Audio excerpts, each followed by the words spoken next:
এটা ডাক্তারের প্রফেশনে এটা ঘটেছে, বিভিন্ন প্রফেশনে আমরা যেতে গেলে আমাদেরকে বাবা মা বাড়িঘর ছেড়ে দূরে গিয়ে পড়াশোনা করতে হবে।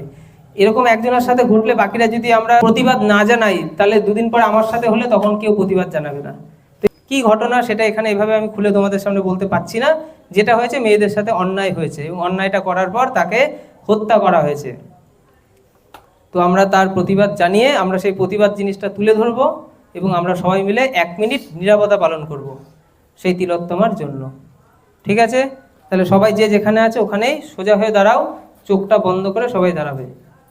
আমি যখন বলবো হয়ে গেছে তখন সবাই চোখ খুলবে। স্টার্ট।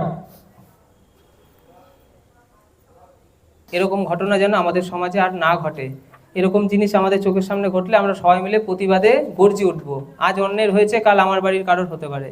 তো এই ধরনের ঘটনা যেন কখনোই না ঘটে। যারাই ঘটাবে তাদের আমরা চরম শাস্তি চাই। কালকে প্রতিবাদের সেই মিছিলটা হয়েছে নবদ্বীপের রাধাবাজারে হয়েছে। আমি সেই রাধাবাজারে মিছিলে গিয়েছিলাম রাতের বেলা 12টার সময়। আমি গেছিলাম, দিদি গেছিল, দিদির কয়েকটা বান্ধবী গেছিল।